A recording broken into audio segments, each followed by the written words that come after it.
우리 땅 대마도를 불법 점거하고 있는 일본인들의 삶이 황폐해지고 있습니다. 코로나19 여파로 운항이 중단된 한일 노선 여객선사들이 벼랑 끝으로 내몰렸고 섬을 오가던 70억짜리 여객선은 경매에 나왔는데 입찰가가 10분의 1 아래로 떨어진 상황이지만 인수자는 나오지 않고 있는 상황입니다. 부산과 일본 대마도를 오가던 3,400톤급 블루스 시마오는 780명이 탈 수 있는 대형 여객선인데 지난해 8월부터 발이 묶여 경매에 넘어간 이후 감정평가액은 76억 원에 10분의 1도 안 되는 5억 9천만 원까지 떨어졌습니다. 한일 노선을 운항했던 일부 선사는 아예 면허를 반납한 곳도 있었습니다. 그렇다면 궁금하지 않을 수가 없습니다. 대마도 주민들 어떻게 생계를 이어가고 있을까요? 그들의 소원대로 한국인들이 사라진 대마도에서 과연 어떻게 돈을 벌고 있을까요? 말 그대로 꿀 빨고 있습니다. 벌꿀은 전통적으로 대마도의 특산품으로 꼽혀왔는데요. 대마도의 사계절에 사냐에서 피운 꽃에 야생꿀을 모아 팔고 있습니다. 대마도에서는 6세기경부터 니용 미쯔바찌, 양봉이 시작되었습니다. 양봉 벌꿀보다 작고 꿀 수확량은 적지만 야생 특유의 진한 맛이 특징입니다. 에도 시대에는 막부 등의 답례품으로 조선통신사의 접대에도 사용될 만큼 전통적인 특산품인데요. 일자리를 잃은 대마도 관광업 종사자들이 대부분 어업으로 눈길을 돌렸고 이런 와중에 야생 벌꿀 채취가 새롭게 생활수단으로 떠오르게 된 것입니다. 지난 2012년 대마도에서는 번식력과 공격성이 강한 외래생물 말벌이 유입되면서 양봉이나 생태계에 영향을 미칠 것이라는 우려가 확산되었습니다. 위기감을 느낀 일본 환경부는 2016년 치료 대작전이라는 이름을 붙여 둥지의 이전, 여왕벌의 치료에 나섰습니다. 유산균 음료를 발효시킨 미끼를 넣은 페트병을 가공하고 함정을 나뭇가지에 걸어 체포하는 구조작전을 펼쳤고 시민들에게도 집 처마 등에 함정을 설치할 것을 권장하면서 2016년도부터 4년간 약 4만 마리의 말벌을 제거했습니다. 하지만 대마도 주민들이 채취하고 있는 야생꿀은 모두 대한민국의 유산입니다. 우리가 지켜나가 후손들에게 물려줘야 할 소중한 대한민국의 문화유산입니다. 최근 일본에서는 다시 한번 대한민국의 문화유산을 자기네 것이라며 돌려달라는 주장을 하고 있습니다. 바로 대마도에서 찾아온 고려불상인데요. 국내 절도단이 지난 2012년 일본 나가사키현 스시마섬에 사찰에서 훔쳐 국내에 몰래 들여온 금동관세음 보살좌상입니다. 이 고려불상을 한국으로 찾아온 지 정확히 8년이 되었습니다. 대마도에서 고려불상을 보관하고 있던 관음사의 다나카 스님은 불상을 도난당한 지 8년이 되었다. 그 불상은 조선 외교에 종사한 선사의 말사에서 정당하게 나온 것이다. 오랫동안 대마도 지역 주민들이 경배해온 것으로 있는 모습 그대로 돌려달라고 주장했습니다. 일본 교육위원회 학예문학과도 현상 변경은 현행 문화재 보호조례로 제한하고 있으며 불교 행사는 문화재의 가치를 훼손할 수도 있다. 신속히 대마도에 돌려달라고 요청했습니다. 일본 외무부 동북아 제1과도 현재 부석사에서 불교 행사는 진행되지 않고 있다고 판단하고 있다. 도난당한 일본의 문화재가 그대로 조기 반환되도록 계속 한국 정부의 요구해 가고 싶다고 밝혔습니다. 맞습니다. 도둑질 해간 것은 돌려줘야 합니다. 대한민국이 일본으로부터 뺏어온 것이 있다면 돌려줘야 합니다. 마찬가지로 일본에서도 한국으로부터 빼앗아간 것이 있다면 돌려줘야 하는 것이 인지상정입니다. 대마도 영유권 문제가 대두되고 있는 상황에서 지난 1951년 샌프란시스코 평화조약 초안 작성 과정에서 한국이 일본으로부터 대마도의 영유권을 돌려받는다는 문구를 포함시킬 것을 미국 측에 공식 요구했던 것이 밝혀졌습니다. 미국 국립문서 기록관리청에서 입수한 미국 국무부의 외교문서에 따르면 한국은 제2차 세계대전 전순국들이 일본과의 평화조약 초안을 작성하고 있던 시기인 지난 1951년 4월 27일 미 국무부에 보낸 문서에서 대마도의 영유권을 주장했습니다. 이 문서에 따르면 한국은 샌프란시스코 조약 초안에 일본의 영토 부분에 대해 언급하면서 한국은 정의가 영구적 평화의 유일한 기반이라는 굳건한 믿음으로 대마도의 영토적 지위에 대한 완전한 검토를 할 것을 요청한다. 역사적으로 이 섬은 한국 영토였으나 일본에 의해 강제적 불법적으로 점령당했다고 말했습니다. 그러면서 일본은 사할린의 남쪽 절반과 모든 부속도서 그리고 쿠릴 열도를 소련에 넘겨주도록 명령받는다고 돼 있는 점을 지적하면서 이런 사실을 고려해 한국은 일본이 대마도에 대한 모든 권리, 호칭, 청구를 분명히 포기하고 그것을 한국에 돌려줄 것을 요청한다고 말했습니다. 실제로 당시 양유찬 주미대사는 그로부터 약 3개월 뒤인 7월 9일 국무부에서 존 포스터 댈레스 대사를 만나 대마도는 당연히 한국에 속한다는 점을 강조하면서 샌프란시스코 조약에 대마도가 한국에 귀속될 것인가를 거듭 확인했습니다. 이승만 전 대통령이 정부 수립 직후인 1949년 1월 신년 기자회견에서 일본의 대마도 반환을 요구했던 사실은 많이들 알고 계시겠지만 한국 정부가 국제적인 조약에 명시하도록 공식 요구한 사실은 대한민국 국민들에게도 충격으로 다가올 만한 소식입니다. 이미 국제법상 공인지도인 삼국접양지도에서 대마도가 한국 땅임을 증명하고 있는데도 일본은 대마도 반환은커녕 독도를 달라고 하는 파렴치한 태도를 보이고 있습니다. 현재 코로나를 비롯해 WTO 사무총장 선출, 미국과의 방위비 협상 등 산적해 있는 외교 문제들이 너무 많아 대한민국 정부에서는 대마도의 반환을 적극적으로 요구하고 있지는 못합니다. 하지만 그렇다고 대마도를 포기한 것은 아닙니다. 한국 정부는 대마도 코앞에 공군력을 크게 상승시킬 공항을 만들어 대마도 반환의 초석으로 삼을 것으로 보입니다. 부산광역시와 경상남도에서 동남권 신공항 건설 추진을 밀어붙이고 있는 것입니다. 바로 코앞에 대마도가 있는 해상공항이라 만약 이 공항이 건설될 경우 일본의 지역 안보와 경제에 매우 심각한 타격을 줄 것으로 예상됩니다. 현재 여객용 공항으로 사용하고 있는 김해공항이 공군 전용 공항으로 사용될 수 있기 때문입니다. 만약 김해공항이 여객용 공항에서 공군 전용 공항으로 변경될 경우 일본에게 있어 매우 위협적인 공군력 보강이 될 것이며 남해상에 출몰하는 중국 공군기에 즉각적인 출격이 가능하기 때문에 우리나라 공군력에 필요한 공항이 될 것으로 보입니다. 페페TV야 무슨 또 뜬구름 잡는 소리냐. 해상공항이 어딨어. 아닙니다. 이미 최초로 바다 위에 지어진 해상공항은 1975년 지어진 일본 나가사키 공항으로 오무라만에 있는 미시마 섬을 활용해 매립지를 확보해 1975년 5월 1일 세계 최초의 해상공항으로 개항했습니다. 나가사키 공항은 국제선보다 국내선을 주로 취급했고 이용객 수도 상대적으로 적은 편으로 공항과 내륙을 잇는 철도가 건설되지 않았기 때문에 모르시는 분들도 많지만 실제로 해상공항은 한국의 기술력으로 충분히 구현하고도 남을 수준입니다. 게다가 한국에서는 공항을 꼭 만들어야 하는 입장입니다.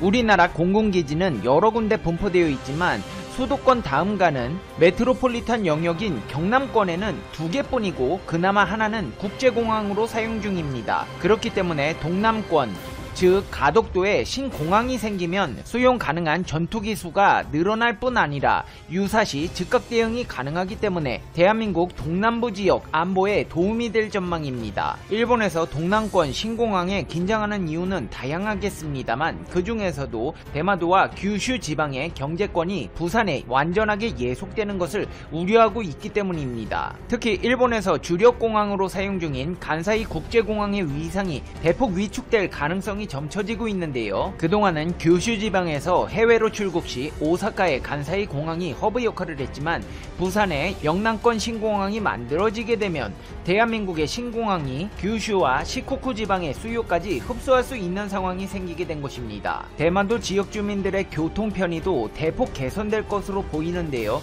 이전에 대마도 주민들이 도쿄를 가려면 김해공항으로 건너 도쿄를 가는 경우가 많이 있었습니다. 대마도에서 후쿠오카에 건너가 신칸센을 타는 것보다 부산에서 항공기를 타는 게 시간면이나 비용면에서 효율적이기 때문이었습니다. 부산 여객들 또한 일본의 주요 도시를 연결하는 고속페리가 운행되고 있는데 부산 가덕도 신공항에서 후쿠오카나 기타 도시를 운행하는 고속페리 노선을 운행하게 되면 국제선을 이용하기 위해 대한민국의 동남권 신공항까지 편리하게 이용이 가능해지게 됩니다. 이제 페페TV의 결론입니다. Conclusion. 페페TV. 최근 피지컬 갤러리라는 유튜브 채널에서 제작한 가짜 사나이 시즌2가 큰 화제를 모으고 있습니다. 전쟁 영화를 방불케 하는 훈련으로 교관들이 다른 사람들에게 좋아하는 사람들의 참가를 말리라고 말했던 이유를 잘 보여주고 있다는 평가를 받고 있습니다. 이미 화제를 모은 1기 때보다 2기 때가 훨씬 더 높은 강도로 진행된 만큼 강화된 얼차려와 훈련들이 보기만 해도 군 시절을 떠올리게 해 예비역들에게 공감대를 형성하고 있습니다. 김병지, 줄리엔강, 힘의 길, 이과장, 곽윤기, 최고다 윽박, 지기TV, 홍구, 오현민 등 유명 유튜버들의 출연으로 시작과 동시에 엄청난 화제를 모으고 있으며 영화로까지 제작된다고 하여 그 인기를 실감하고 있습니다. 현재 화제를 모으고 있는 이 가짜 사나이를 보면 대한민국 군인들의 훈련 강도 수준을 가늠할 수 있습니다. 대한민국의 건강한 남성이라면 피해갈 수 없는 과정입니다. 각계전투훈련, 기초군사훈련, 사격훈련, 사격술 예비훈련, 유격훈련, 전투준비태세, 행군, 혹서기, 혹한기훈련, 화생방훈련, RCT, 예비군훈련, 민방위훈련까지 20년 가까이 군사훈련을 받아야 하는 운명입니다.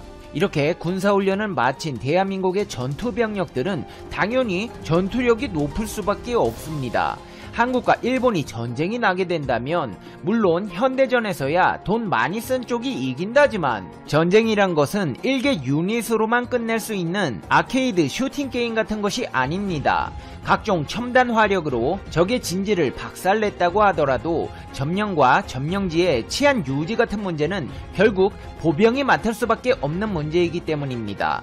대표적인 예로 병력 전개는 거추장스러울 뿐이라는 생각으로 군에서 요구한 최소 병력 수준의 수분의 1 규모 병력만을 투입했다 피해를 보고 있는 이라크 전쟁도 있고, 또 방어전이나 코소보 전쟁과 같이 비점령전의 성격을 띠는 전쟁이라고 하더라도 실제 사례가 보여주듯 아직까지는 원거리 정보 자산만으로는 완벽한 전구 감시에 상당한 한계가 있는 것이 현실입니다.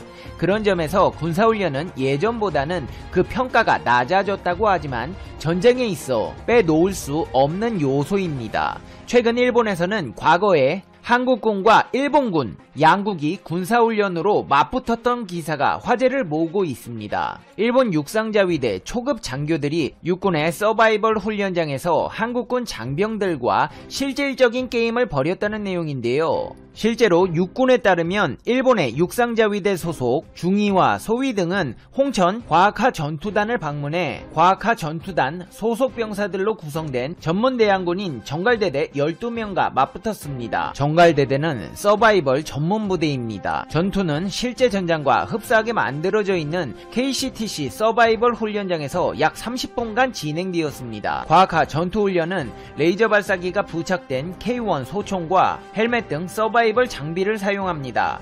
K1 소총을 쏘면 총알 대신 레이저 빔이 발사되는 시스템입니다. 레이저 빔을 맞으면 몸에 부착된 레이저 감지 장치가 작동하고 피격 신체 부위에 따라 전사 또는 부상으로 처리돼 컴퓨터에 기록됩니다. 전투 요원의 위치를 파악하기 위해 3m 오차의 GPS를 사용합니다. 훈련이 시작되자 서바이벌 장비로 중무장한 자위대원과 정갈대대는 실제 전장과 유사한 훈련장에서 쫓기는 공방전을 벌였습니다. 한국군과 자위대의 서바이벌 훈련, 어쩌면 한국과 일본이 벌이는 축구 경기, 야구 경기 그 이상의 의미를 가지는 게임이었습니다. 전투에 임하는 대원들은 당연히 각 나라를 대표하는 군인들로 인식될 수밖에 없고, 이 훈련에서 패배하는 쪽은 당연히 군사력이 약하다는 평가를 받을 수밖에 없었기에 양국의 병력들은 최선을 다해 훈련에 임했습니다. 한국군과 자위대는 상급자의 명령에 따라 작전을 수행했고 훈련은 30여 분간 진행되었습니다.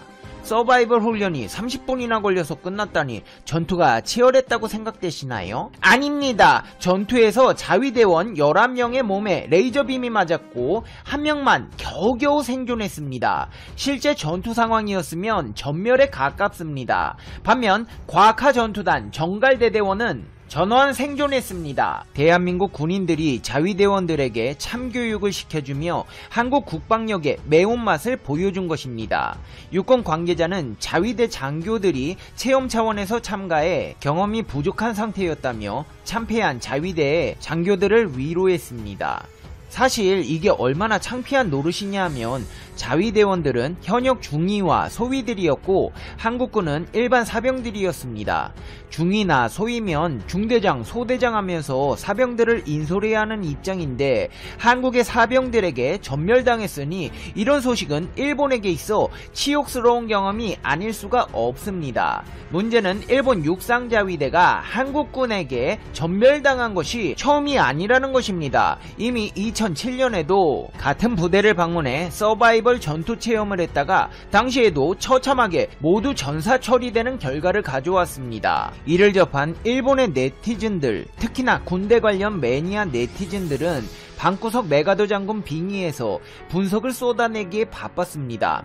근데 이 분석이라는 게 자위대 감싸주기를 넘어서 현실 부정하는 수준들의 열등감 표출입니다. 이 훈련을 가지고 육상 자위대 자체의 실력이 한국 육군에 크게 뒤떨어진 것처럼 착각하는 분들이 한국과 일본 양국에 계신 것 같습니다. 그러나 보도라는 것은 현상의 일부를 잘라서 이루어진 것이문이다. 일부만 자른 것을 보면 본래의 현상과는 전혀 느낌과 의미가 다르거나 함은이다. 본래의 맥락을 수사 또는 가정한 후 판단하면 좋다고 생각함은이다. 이질적인 샘플에서는 비교할 수가 없음은이다.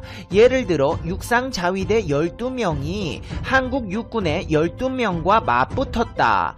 육상 자위대는 한 명을 제외하고 모두 전사 판정, 반면 한국 측은 모두 생존이라고 했음은이다. 이렇게 보면은 어쩐지 충격적인 뉴스 같은, 그야말로 한국이 강하고 자위대가 약한 것 같다는 생각이 드문이다. 하지만 부족한 부분을 보충하면 의미가 변화하겠음은이다. 예를 들어 육군 자위대와 한국군 인원은 모두 12명으로 동수임은이다. 그러나 내용은 균질이 아니라는 점이문이다. 만약 두 진영 모두가 최정예 보병부대끼리 대항전을 한다면 비교로 의미가 있음은이다. 그러나 한국 측은 훈련소에 속한 부대의 군인 육상자위대 12명은 전원이 초급 간부로 이루어진 뒤범벅이고 때문에 부대조차 없음은이다. 질이 다른 멤버이므로 비교 대상이 되지 않음은이다. 그리고 자위대 간부는 회사에서 말하자면 관리자임은이다. 작은 부대를 지휘하는 대장임은이다.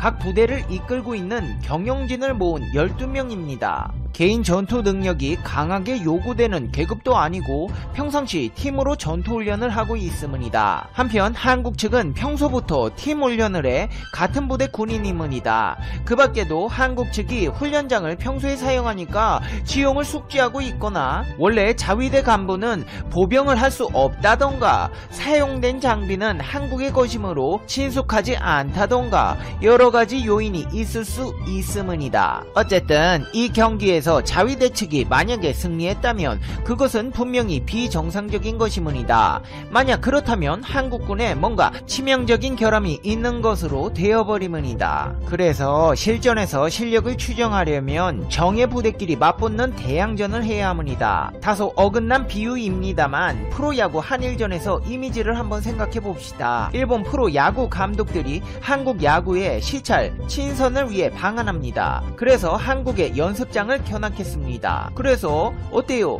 하나 체험해보지 않겠습니까? 라고 이야기를 해서 일본 야구계의 방문단은 이것을 하나의 재미로 생각하고 임시로 팀을 만듭니다. 감독들로 이루어진 팀과 선수들로 이루어진 팀, 누가 이기겠습니까? 우승팀끼리 접촉하지 않는 이상